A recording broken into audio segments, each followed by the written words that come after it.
Olá, eu sou o professor Diogo Combo, Diogão da redação de Português e Literatura também. É assim que você me encontra aqui no YouTube e em outras redes sociais. Professor Diogo Comba. Dá uma olhada aí na descrição que você vai saber onde me encontrar. Peço para que você se inscreva no canal, deixe o seu like e ative o sininho. Hoje eu venho aqui neste vídeo falar com você sobre 10 elementos formadores de palavras e sobre 10 processos formadores de palavras. Pega aí seu caderno para anotar. Isso aqui é uma aula raiz, certo? Não tem truque de edição, não tem nada disso. E também pelo motivo de que eu não sei editar direito. Então vai assim mesmo. Vamos lá então.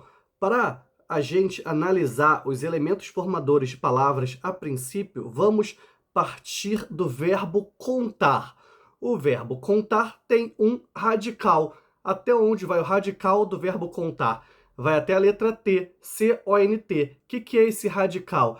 É aquela parte da palavra que não muda, também conhecido como raiz. Por exemplo, contar, contei, contamos, contávamos, contagem, entre outras palavras, beleza? Pode observar que o conte fica o que ali? Fica frequente, fica constante. Quando a gente tem uma família de palavras, a gente tem palavras cognatas. Depois a gente tem o que? Tem o prefixo. Se eu falar, por exemplo, recontar, nós temos o prefixo re, que indica repetição. Depois nós temos o sufixo. O que é o sufixo? A gente tem a palavra contagem. O agem é um sufixo. Tanto o prefixo quanto o sufixo recebem uma classificação. Eles são afixos, beleza? A gente tem também desinência modo temporal. O que é a desinência modo temporal? Ela vai indicar o modo e o tempo do verbo. Por exemplo, a gente tem o verbo flexionado, a gente tem contava. O vá vai ser a desinência modo temporal.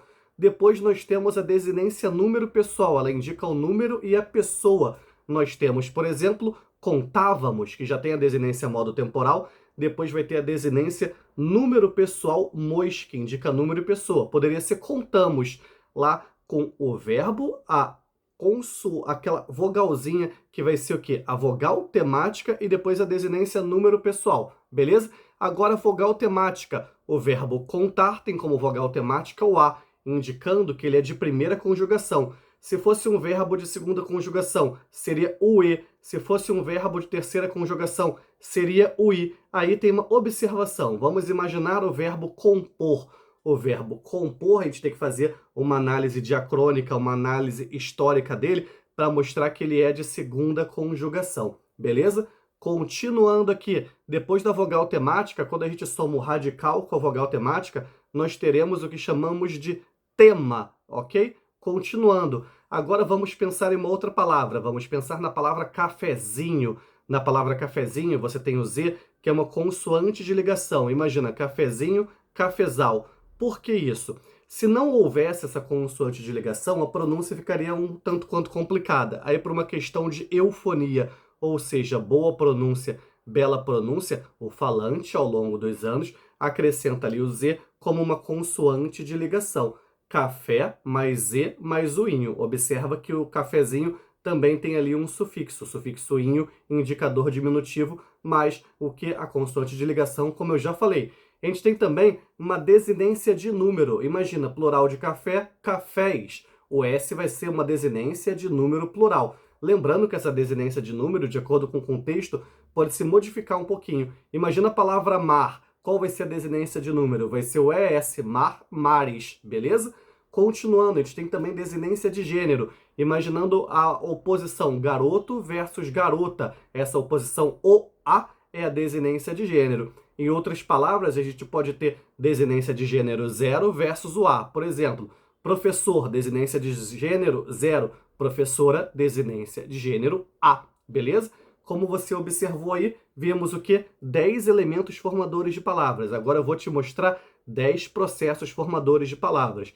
Se a gente tem o verbo contar e depois o verbo recontar, nós temos um processo chamado prefixação ou derivação prefixal. Se a gente tem o verbo contar depois do substantivo contagem, a gente tem sufixação ou derivação sufixal, e a gente poderia ter recontagem, vai ser uma palavra formada por prefixação e sufixação ou derivação prefixal e sufixal. Aí você faz um asterisco. Existem algumas hipóteses, existem alguns estudiosos que não admitem este processo, derivação prefixal e sufixal, mas aqui vamos considerá-lo. Agora, cuidado para não confundir, porque a gente tem também parassíntese ou derivação parasintética. Exemplo, entardecer, amanhecer, anoitecer. O que acontece na derivação parasintética ou parassíntese? A gente acrescenta prefixo e sufixo sem que a palavra exista, sem a gente retirar um dos dois. Como assim? Não existe tardecer, não existe entarde, beleza? Continuando, a gente tem também derivação regressiva ou deverbal. Como assim? É aquela que vem de um verbo. A gente tem a palavra jantar e a gente tem a palavra janta, tá vendo? Janta veio do jantar. A gente tem também a derivação imprópria ou conversão. O jantar está servido. Eu ouvi um não. O jantar está servido. A palavra jantar foi de verbo para substantivo. Eu ouvi um não. O não foi de advérbio para substantivo. Sempre com artigo anteposto. O artigo acaba tendo uma função aí. Logo depois, a gente vai ter dois tipos de composição. Já estamos no 7º processo. Composição por justaposição. Guarda-chuva, passatempo. Em guarda-chuva, guarda mais chuva. Nós juntamos duas palavras.